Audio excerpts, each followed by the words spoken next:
Estaba diciendo antes de la oración que parece que lo que está pasando en estos días, pues estos días llevamos mucho tiempo, es un reflejo de lo que estamos estudiando ahora acerca de la tentación. Sí. Porque todo tiene que ver con el principio. Y somos tentados. Si somos tentados y no caemos en la tentación, perfecto. Pero si somos tentados, basta con que tú cojas un billete de 20 euros que alguien te dé, a partir de ahora ya lo vas a coger siempre. Sí. Lo vas a coger siempre. Aunque sean 5. Aunque sean 5, sí, aunque sean 5. Aunque sean 1, Sí.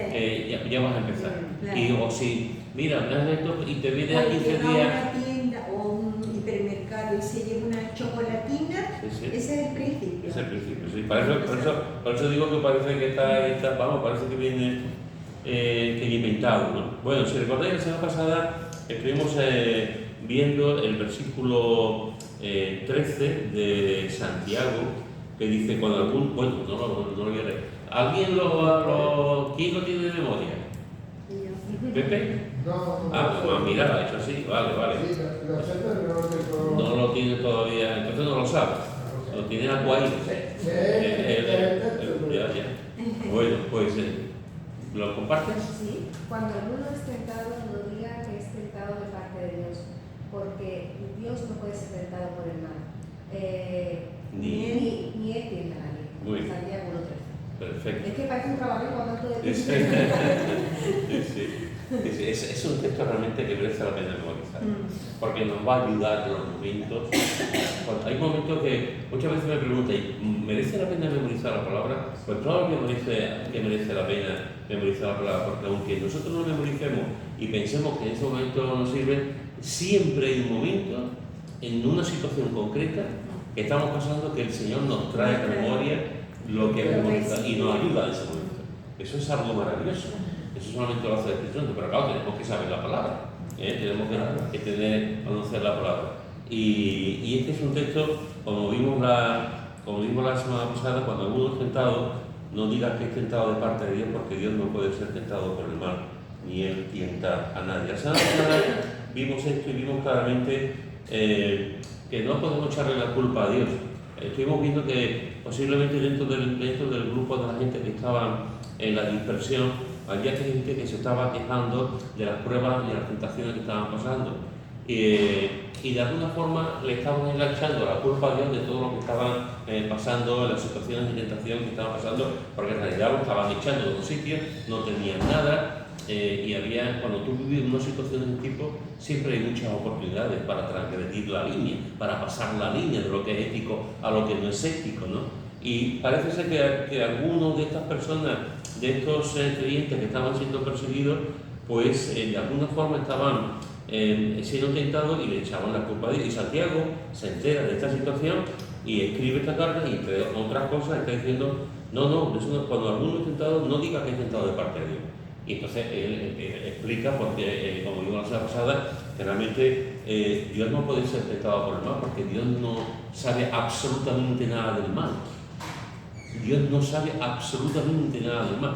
Nosotros sí sabemos lo que es el mal, y vivimos en el mal, pero Dios no sabe lo que es el mal.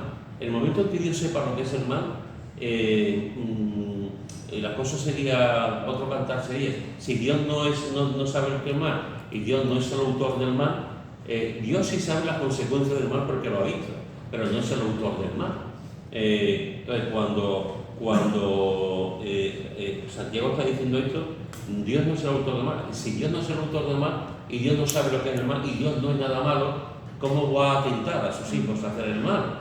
Porque no hay maldad en él y él sabe lo que es el mal. Ni él coquetea con el mal. ¿Cómo va a mandar a sus hijos a que hagan algo malo? Y lo que está diciendo es porque Dios no puede ser tentado por el mal, ni él tienta a nadie. Estuvimos viendo cómo el Señor realmente no tienta a nadie y que el tentador por excelencia es el diablo.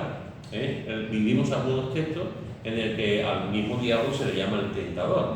Y vimos que realmente desde el principio, ¿por qué cayó Adán y Eva? Por la tentación. ¿La tentación de quién? Del diablo, de Satanás, que los tentó a hacer algo que no tenían que haber hecho, que Dios lo dejó muy claro. Pero lo hicieron. Entonces, una de las cosas que encontramos en la Biblia es que el diablo muchas veces es el diablo y sus demonios, es el culpable de que creamos en la tentación, porque continuamente nos están tentando. Pero Santiago va más allá. Santiago está diciendo, vale, el diablo tiene su parte, pero ojo, no todo es culpa del diablo, no todo es culpa de los demonios, que a veces nos excusamos en eso y nos escudamos en pensar que yo he caído en el pecado por el diablo, ¿no? Y él dice, Santiago dice, no, porque hay otro agente y hay otra forma de verlo también, y es que nosotros también somos culpables de la tentación. El diablo por una parte, pero nosotros en nuestra carnalidad, como somos, también somos culpables de la tentación. Por eso dice, en el versículo 14 y 15 dice, sino que cada uno es tentado cuando de su propia concupiscencia es atraído y seducido. Entonces la concupiscencia, después que ha concebido, da a luz el pecado, y el pecado, siendo consumado, da a luz la muerte. Esto parece un trabalenguas, ¿verdad?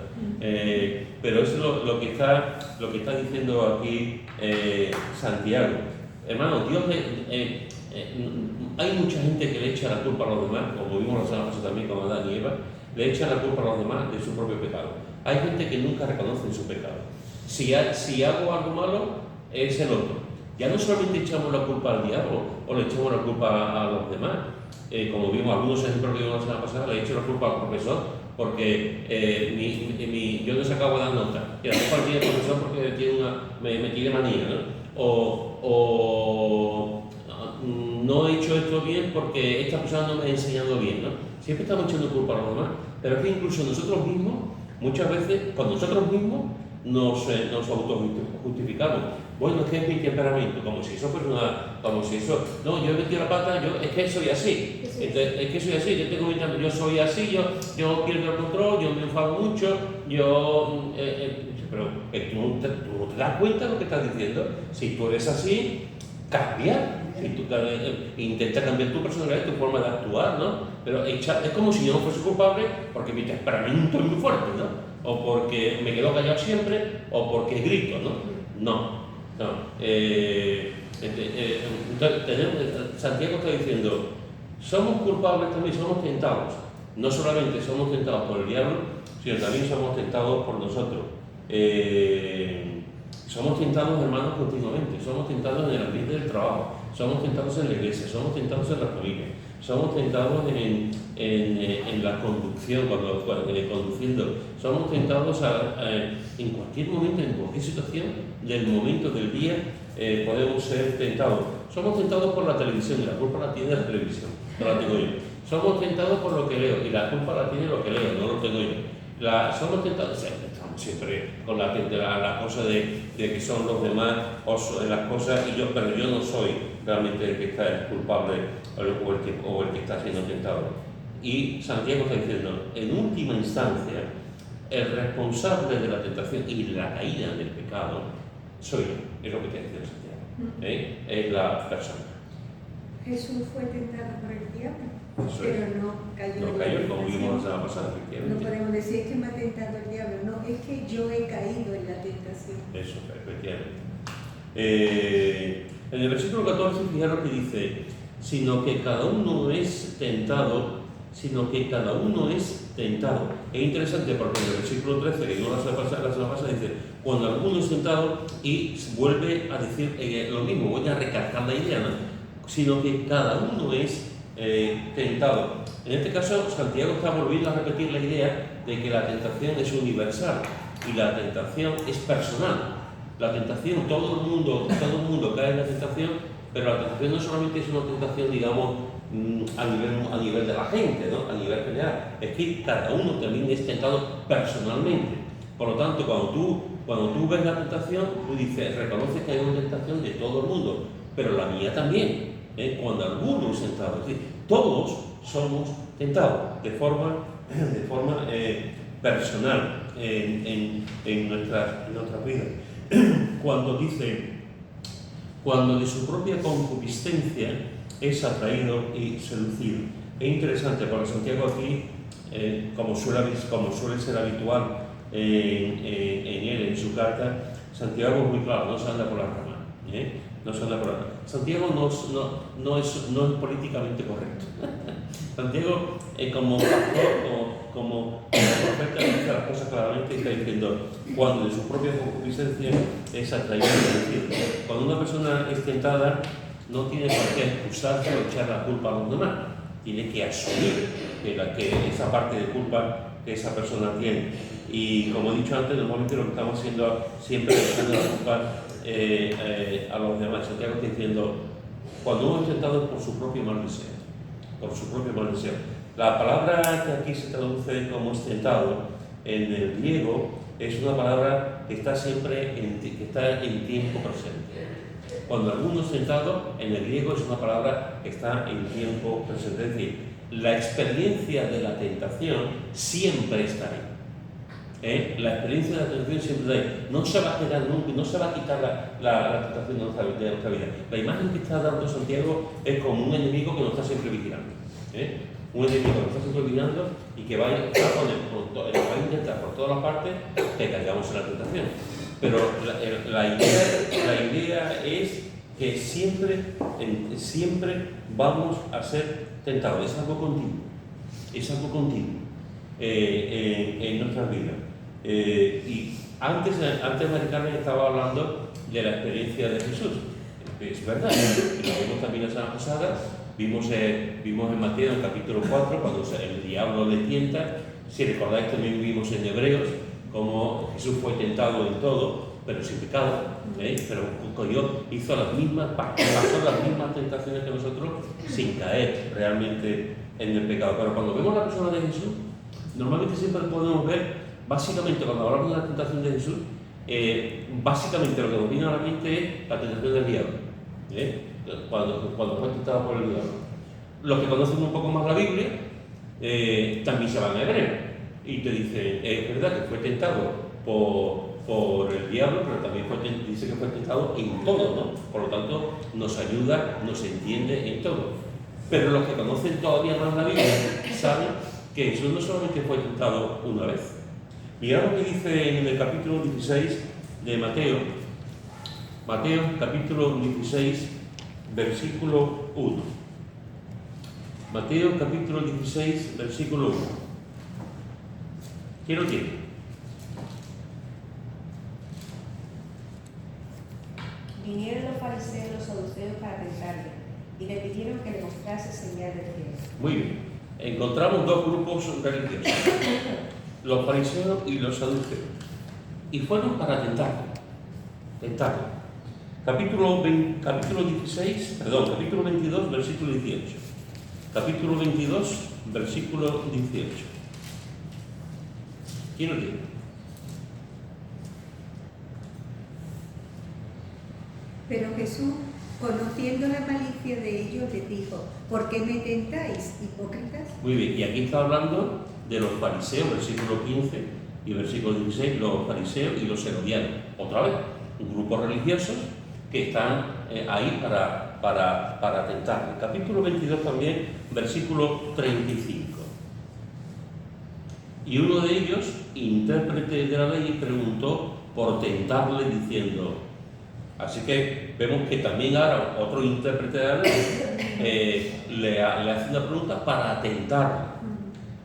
Lucas capítulo 11, Lucas capítulo 11, versículo 16. Lucas capítulo 11, versículo 16. ¿Quién lo tiene? Otros, para tentarle, le pedían señal del cielo. Muy bien. Otros, para tentarle, le pedían señal del cielo. Y podía continuar, hay más textos. Pero fijaros que en estos textos, si lo unes a Mateo, si lo unes a Hebreos, una de las cosas que encontramos es que Jesús fue repetidamente tentado. Y no solamente fue tentado por el diablo, fue tentado por los seres humanos. Fue tentado por los seres humanos y fue tentado en todo. Y siempre intentaron cogerle en alguna pregunta, en alguna acción, en alguna obra, en alguna disputa. Siempre intentaron cogerle tendiéndole trampas e intentando haciendo ese tipo de tentarle en alguna cosa que él pudiesen decirlo, te egoísmo. Y no eres tan perfecto como tú dices, no eres tan así como tú dices, ¿no? Y lo intentaron muchas veces. Y esto me lleva a mí, yo no sé a vosotros, pero a mí me lleva a una reflexión. Es la siguiente.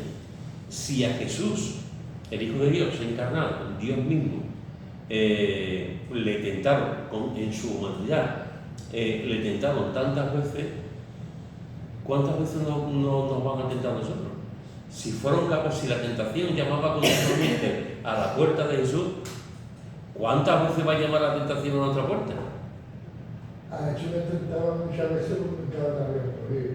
Pero a nosotros, porque ya no han corrido la primera vez, ya estamos perdidos.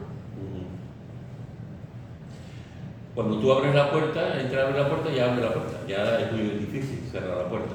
Pues fijaros que Jesús fue, yo supongo, y supongo, no lo afirmo, lo creo. ¿Por qué Jesús le daba tanta importancia a la oración? ¿Por qué Jesús se levantaba tan temprano, iba por la mañana y se ponía a fortalecerse espiritualmente, a hablar con el Padre? No caer en la tentación. Era su arma. Y entre esas cosas, una de las cosas que producía la mente era hacerle inmune a la tentación desde el punto de vista humano que era, esa parte humana que él tenía. Él necesitaba la oración para fortalecerse, efectivamente, fortalecerse ante la tentación. Si Jesús tenía que pasar tiempo con el Padre en oración, entre otras cosas, para fortalecerse, ¿cuánto más nosotros, hermano? ¿Cuánto más nosotros? A veces me pregunto, ¿no será que caemos tanto en la tentación y pecamos tanto en nuestras vidas porque no le dedicamos tiempo a la oración? Porque no buscamos al Señor realmente en oración para que el Señor nos fortalezca. Es buscándolo en oración. Y pues, si no nos refugiamos en la oración y le pedimos al Señor que nos ayude, es que podemos estar realmente continuamente cayendo en la tentación. Y no es caer en la tentación, es el resultado que viene después, es el pecado. Porque si caemos en la tentación y no lo hacemos, perfecto, como le pasaba a Jesús. Pero entonces, yo creo que Jesús sabía la importancia de la alabanza, la importancia de la oración, la importancia de la intercesión, todo eso. Pero yo creo que uno de los motivos por los que realmente él también oraba era para fortalecerse, ¿no? Como vemos también cuando esa última noche que estaba orando y estaba allí, y una de las cosas que hacía era para fortalecerse en el Señor, ¿no? En el Padre, ¿no? Entonces, yo creo que esa es una de las cosas que tenemos que aprender también en la tentación. Es como una suma matemática, ¿no? Es más o menos como cuanto menos oro, más tentado soy, más pecado puedo tener. Cuanto más oro, más fuerte soy, menos pecado puedo tener. Es una lógica aplastante. Entonces, y es orando mucho y caemos en la tentación. Pues si no buscamos al Señor en oración, y todos tenemos nuestros puntos débiles, ¿eh? Aquí no hay nadie que diga yo soy inmune a la tentación. El que diga que es inmune a la tentación no se conoce, además es muy insensato. Por no decir mentiroso. O ya está viviendo en pecado. O ya está viviendo en pecado. Ya ha caído en la tentación. Ya se ha endurecido de tal manera que, efectivamente. Entonces, fijaros que nosotros tenemos que orar y tenemos que reconocer que si Jesús fue tentado siendo perfecto y sin pecado, cuanto más nosotros que somos imperfectos y somos pecadores. Es interesante que la palabra que emplea Santiago, que aquí en muchas versiones, incluida la del 60, la palabra concupiscencia. En el griego es una palabra, es epitumia, la palabra en el griego, epitumia. Y esta palabra significa tener un deseo profundo hacia algo. Es decir, la concupiscencia es un deseo. Pero no es un deseo, yo deseo que tú saques el carne. No. Yo deseo que tú saques el carne. Yo estoy ahí, que tú saques el carne. Eso es lo que está, esa palabra en el griego es lo que está diciendo esa palabra, concupiscencia. Tener un deseo profundo. tener un deseo profundo hacia algo. Ese deseo puede ser encaminado para el bien o para el mal.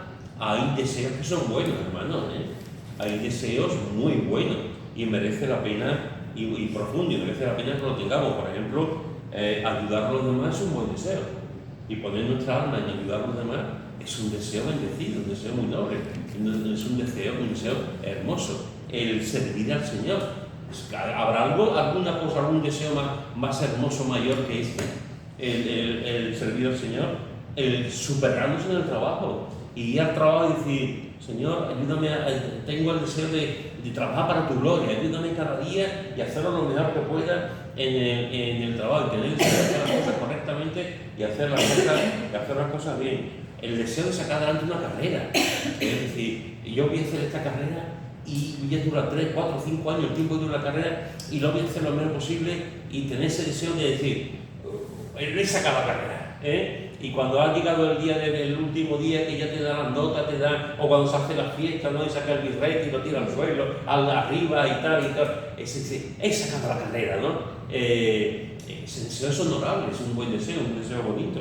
O el casarse con la persona amada, ¿no? Y si tú, que yo te amo y quiero casarme contigo, ¿no? Y estás deseando casarte, para poder hacer tu sueño de hacer esa familia con esa persona que tú ames. Hermano, que hay deseos muy buenos, hay deseos muy profundos, y deseos, como la palabra irtumia en el griego, deseos profundos, importantes en nuestras vidas. Pero también hay deseos malos,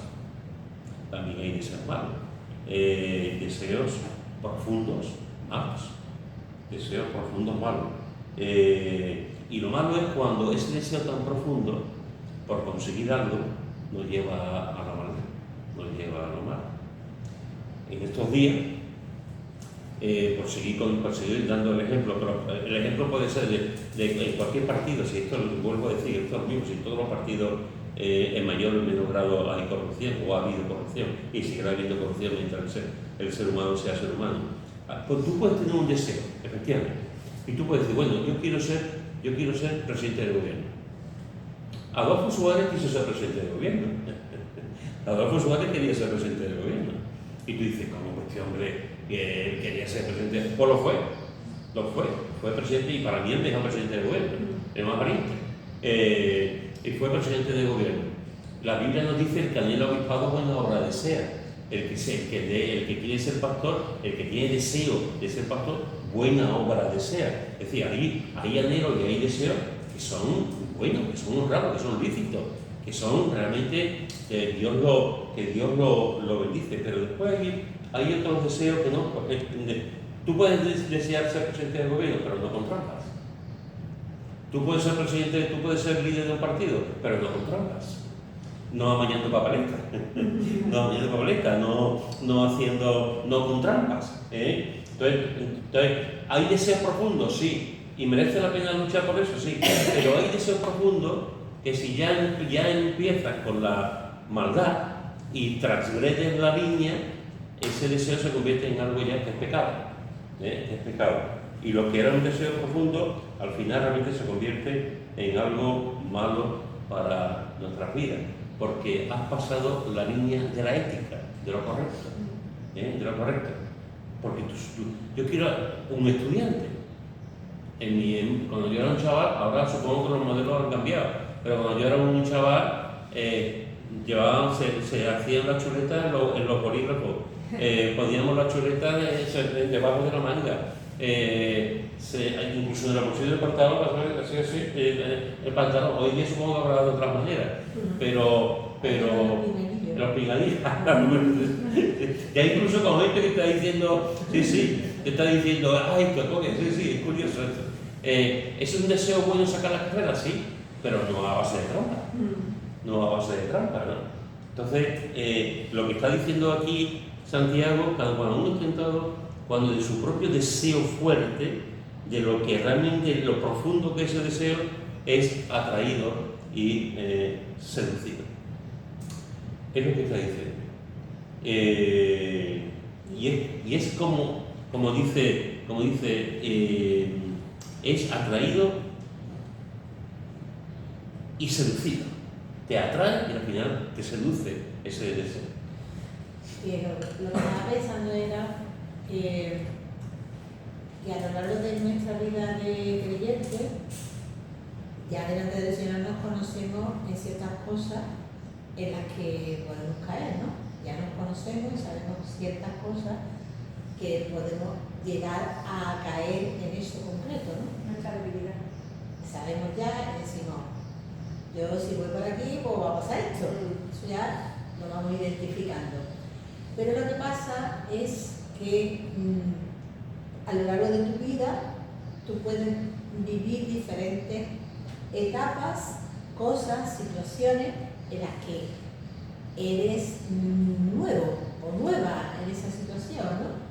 Cambias de trabajo, cambias de situación, estás estudiando pero ahora no voy a trabajar, si he cambiado en el trabajo, entré en esta posición pero ahora me han ascendido y soy no sé qué, o me cambio de piso, ahora vivo aquí, antes vivía allí. Entonces, dentro de todo lo que vivimos y las diferentes etapas de nuestra vida o las diferentes circunstancias que nos rodean, podemos ser tentados en situaciones que desconocemos, que no sabemos identificar. Y surgen cosas que tú dices,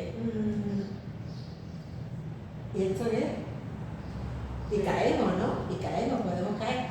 Es el tema de decir lo de siempre, de ¡ay, qué lo que ha hecho!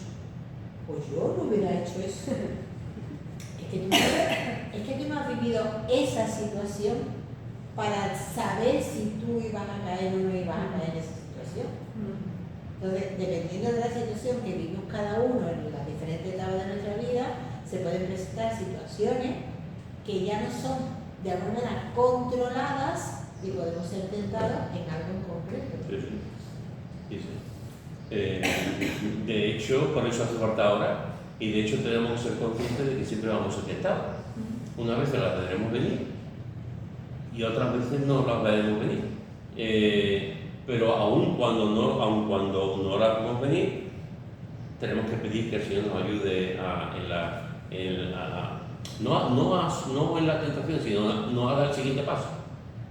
Como Santiago está diciendo ahora también, no dar el siguiente paso de caer en la tentación.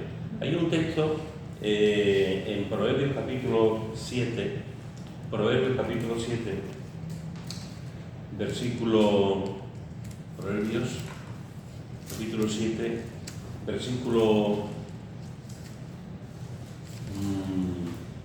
21 al 23. Proverbios capítulo 7, versículo 21 al 23. ¿Quién lo tiene? Lo rindió con la soledad de sus muchas palabras, le obligó con la palabrería de sus labios. Al punto se marchó tras ella, como va el buey al degolladero, y como el necio a las prisiones para ser castigado, como el ave que se apresura a la red y no sabe qué es contra su vida, hasta que la saeta traspase su corazón. Muy bien. ¿De qué está hablando aquí el Salomón? De una mujer que engañó a este hombre, Lo sedujo, lo tentó y cayó. Fijaros que la suavidad de sus muchas palabras, la zalamería de sus labios, y es interesante cómo pone al objeto de ser tentado, al hombre. Lo pone de una forma realmente tremenda, ¿no? Como va el buey al degolladero y como el necio a las prisiones para ser castigado, como ave que se apresura a la red y no sabe que va contra su vida. Es decir, la idea que da es que hay una tentación, pero necio, no te das cuenta que va a acabar con tu vida. No te das cuenta de las circunstancias, de todo lo que va a cambiar tu vida, de todo lo que va a pasar en tu vida. Algunas veces, tanto en los libros, las novelas, como en las películas, cuando surge el tema, este es un tema universal, el tema del adulterio, es un tema universal, y un tema que desgraciadamente siempre está. Pero muchas veces las películas y las novelas describen cómo una persona, uno de los dos, cae en la tentación de irse con una persona y oculta su engaño, sigue con su marido, con su esposa, pero tiene una aventura con una persona. ¿Qué ocurre cuando eso sale a la luz? que su vida cambia y se es destrozada. O sea, mientras que el pecado se hace en oculto, pues ella puede, o él pueden dar una cara y llegar a su familia como si no pasara nada, a su casa como si no pasara nada, pero puede llegar un momento en que el pecado sale, por los motivos que sea. Y entonces esa persona que ha sido seducida, esa persona va al matadero, porque su vida cambia por completo. Su vida cambia por completo, es destrozada por completo, destroza su vida y destroza la vida de su pareja y de los hijos si lo tiene, porque todo cambia, todo cambia. Eso es lo que está diciendo el autor, pero no te das cuenta, lo que dice Salomón, ¿no? Que si caes en esto vas a ir como... Y Santiago de alguna forma lo que está diciendo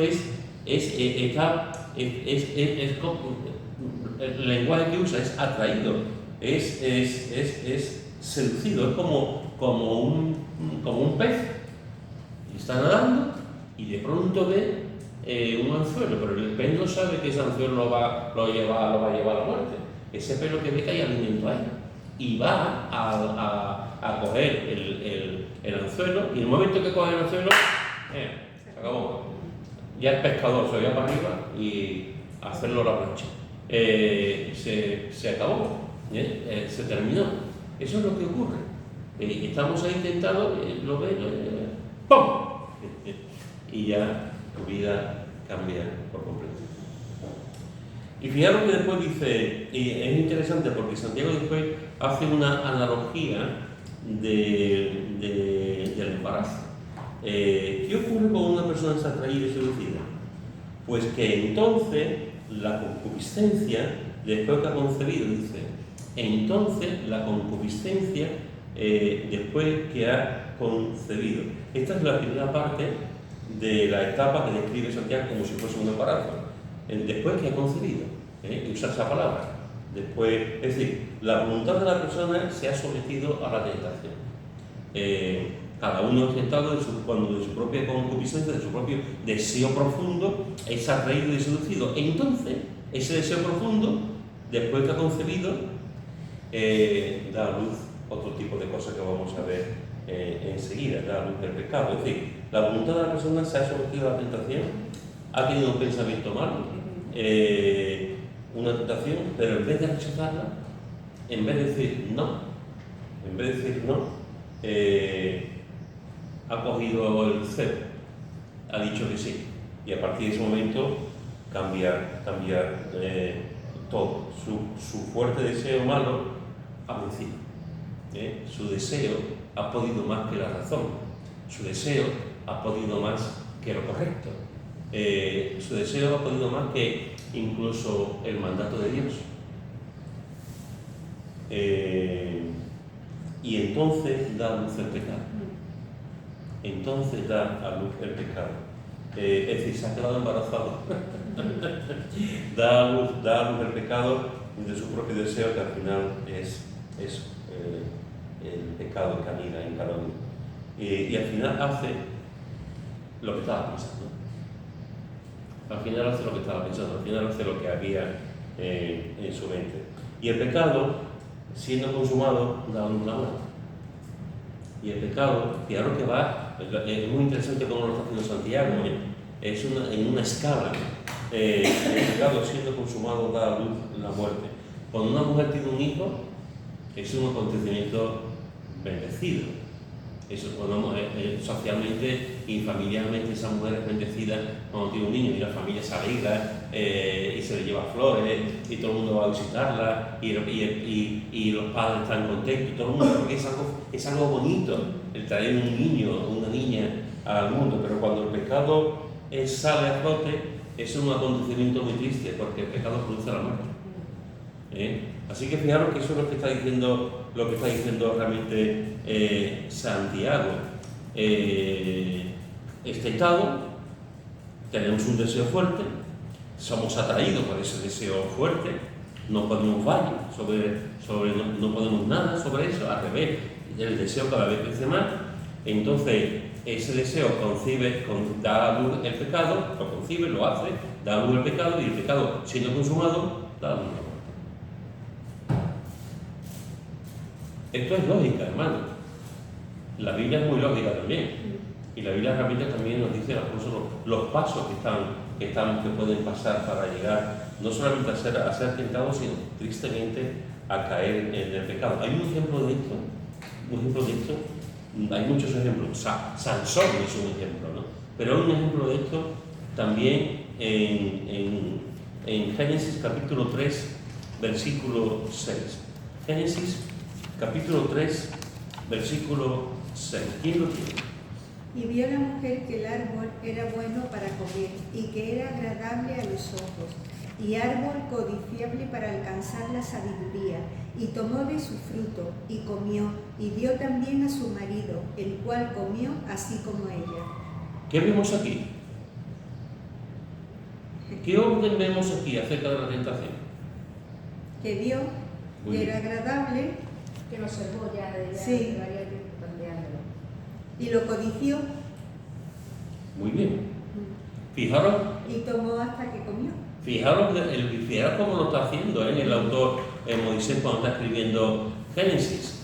Fijaros que nos dice, vio, muy bien, vio. Normalmente, hermano, la tentación casi siempre viene para el otro.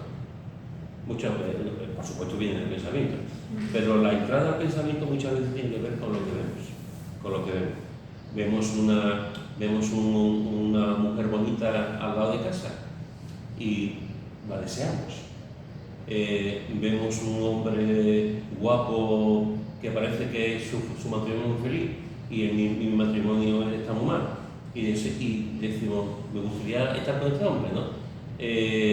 Vemos que alguien en el trabajo pues mete la mano en el dinero de la empresa, se lo lleva y uno dice, ¿y yo por qué no?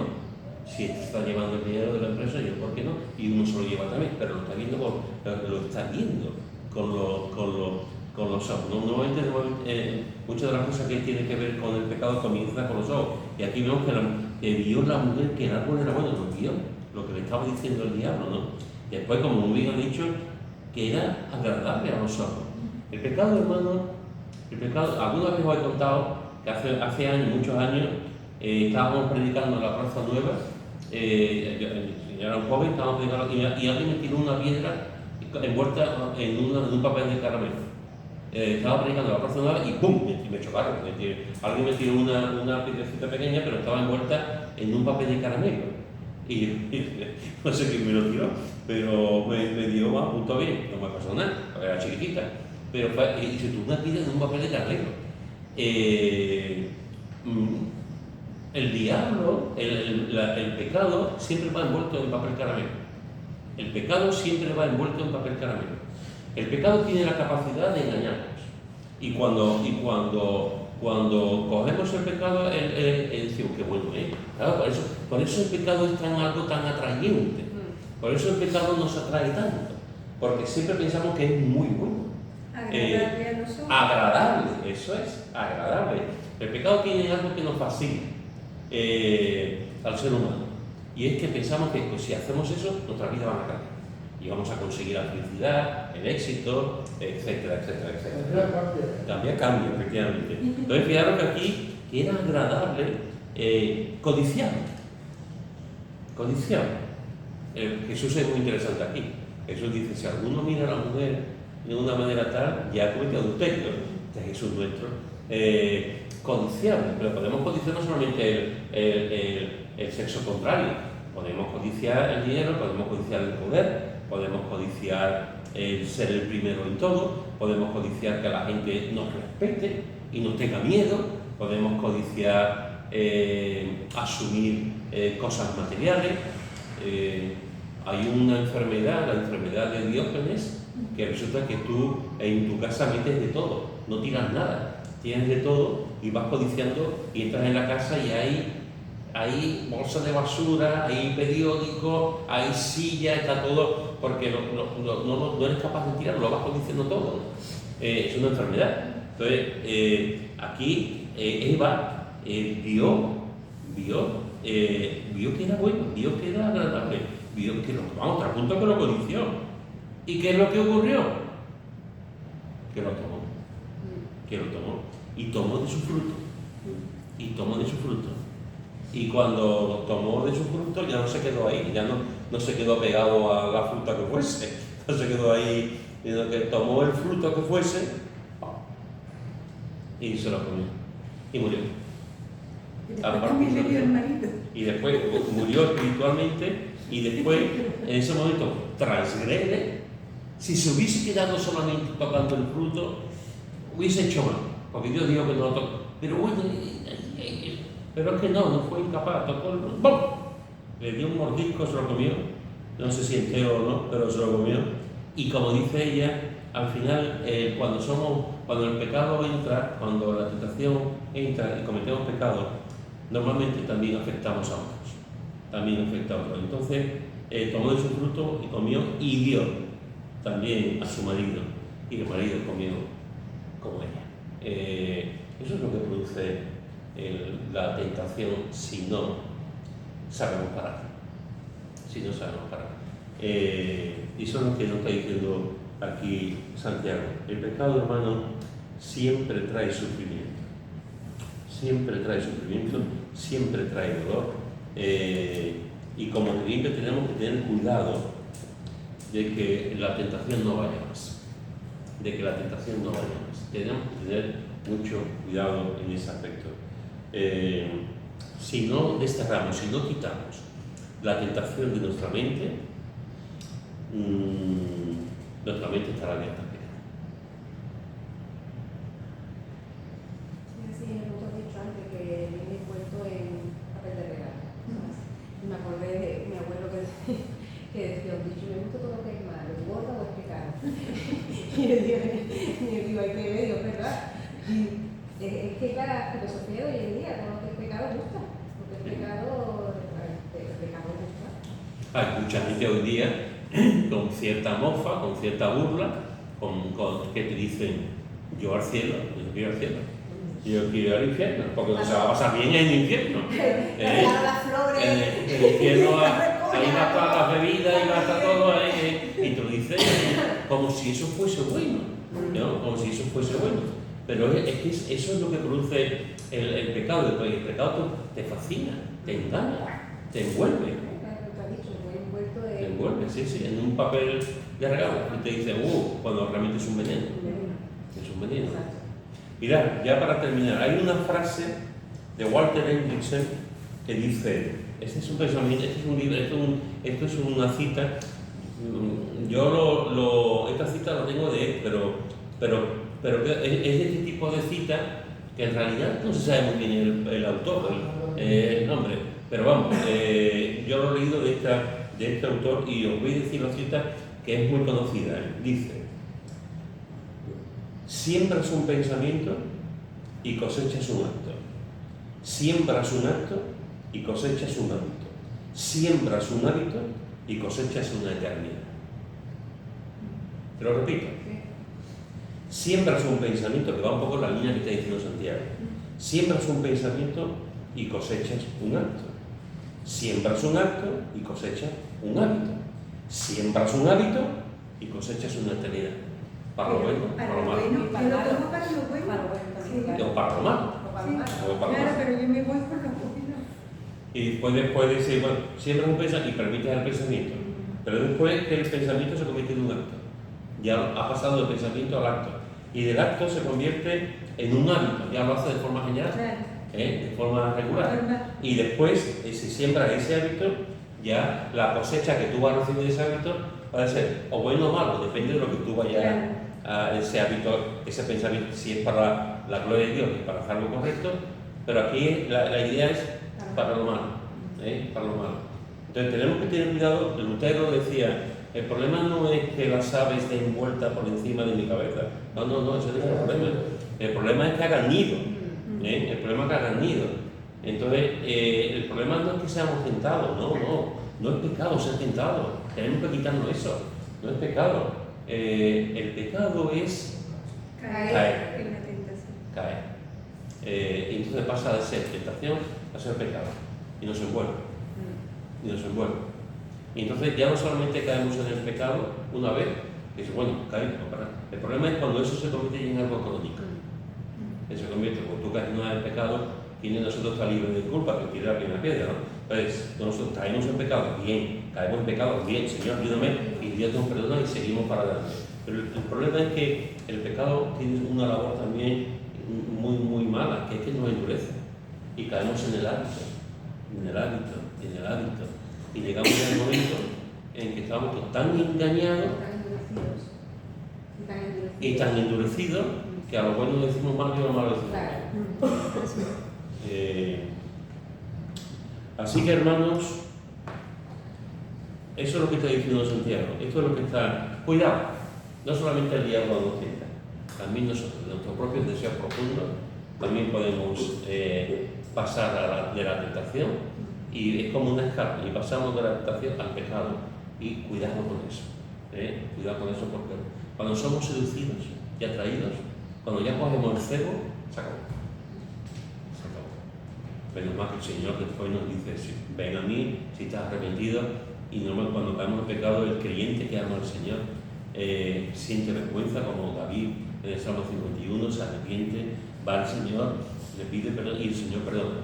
Pero el problema no solamente es caer en el pecado, las consecuencias de ese pecado. Exacto. De ese pecado. El Señor nos perdona, pero las consecuencias están ahí. Bueno. Me gustaría, hermano, que para la semana que viene, aparte si alguno quiere decir algo, pero bueno, antes de decir lo que... ¿Hay alguien que quiere comentar algo de lo que estamos hablando? Del tema de hoy. Muy bonito y de mucha bendición para la vida del Hijo de Dios, porque es que es así en la vida cristiana. Tenemos que tener cuidado con la tentación, tenemos que tener cuidado de no caer, hacernos hábitos buenos. Yo me acostumbré hace mucho tiempo, antes de poner el pie en el suelo, orar al Señor por la mañana. Me acostumbré. Al principio me costó un poco de trabajo porque me levantaba con las prisas, pero hasta que me acostumbré, y ya es un hábito que es bueno para mi vida. Pues igual, todas las cosas, tener hábitos buenos y tener hábitos que nos bendigan es lo mejor que podemos hacer como hijos de Dios. Y orar, porque todos estamos tentados de una forma, de otra. Y tenemos a nuestro alrededor personas que lo tientan. Yo tengo a mi marido que está siempre tentándome. Siempre para no discutir con él, tengo que tener cuidado y morderme la lengua, que te diga a mí. ¿Alguien más? A veces pensamos que es imposible no caer y le quitamos potestad a Dios, pero realmente es difícil, pero no es imposible. Lo que hay que es, yo creo que mentalizarse bien y saber dónde está realmente el refugio y no intentarlo por ti mismo. Eso es lo que yo creo que es. Sí, estoy de acuerdo contigo. Porque además creo que es importante. Hemos estado hablando de cosas que yo creo que son secretos espirituales, secretos no, armas espirituales que Dios nos da, ¿no? Por ejemplo, la oración, ¿no? Pero creo que también es importante, hermano, que vayamos un paso por delante y digamos, esta es la tentación. Si yo caigo en la tentación, ¿qué va a ocurrir? Si yo caigo en la tentación, ¿qué va a ocurrir? ¿Qué consecuencia va a tener? Aparte de defraudar a mi Dios y hacerle daño, yo siempre creo que cuando hacemos pecado, al que más daño le hacemos es al Señor. Es como si cogemos unas jabalina y se lo tiramos al corazón. El que más daño recibe es el Señor. Pero a nivel humano, nosotros, cuando hay un pecado, cuando vamos así, hay siempre consecuencias. Antes de caer, decir, bueno, ¿merece la pena? O sea, y no por delante, ¿no? Es decir, ¿merece la pena que yo caiga en este pecado? Voy a arruinar mi vida y la gente que está a mi alrededor. O a partir de ese momento, aunque la gente ya no importa, no lo sepa, lo sé yo. Y a partir de ese momento de lo que yo lo sé, también va a cambiar muchas cosas, porque yo sé lo que he hecho. Y ahí entra ya la falta de perdón, no me perdono, una línea descendente también, vamos de para porque hemos pecado y la vergüenza está ahí, la situación está ahí, ¿no? Entonces, tendríamos que pensar, si yo peco, ¿qué consecuencias va a haber? Porque eso puede ser una vacuna muy importante para no caer. Porque hay que tener al Espíritu Santo que nos redarguye. Y menos mal. Y menos mal que nos redarguye. Sí. No tenemos nada que tener lugar sin Dios en nuestra vida. Sí.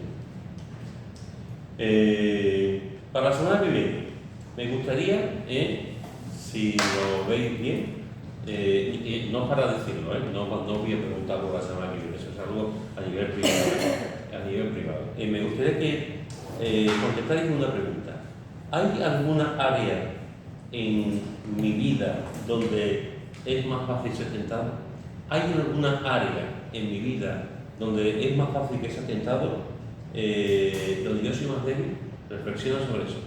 ¿Hay alguna área, finanza, economía, amor, familia, dinero, queja, manera de ser, pérdida de control, en fin, ¿hay algún área en mi vida donde yo soy más tentado? Porque soy más débil ahí, en un sentido. Y quizás sería bueno que reflexionáramos, ¿no? O sea, ¿en qué área de mi vida yo soy más tentado? Y lo siguiente es, ¿por qué? Porque contestando eso, podemos ver un poco por dónde podemos salir. Si mi área, yo soy más tentado a perder el genio, ¿por qué yo pierdo continuamente el genio? O soy tentado a que nadie me diga nada porque yo lo hago todo perfecto, ¿por qué? Es una manera de pensar para cambiar, decía el Señor, ayúdame en esta área porque estoy siendo tentado ahí continuamente, ayúdame a no caer en la tentación, en el pecado, en este área de vida.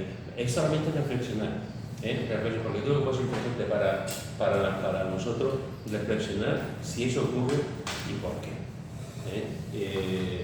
Y que Dios actúe, que oremos al Señor para que nos ayude en ese área. Amén. Amén. ¿Tú la has escrito, no? Ya, tranquila.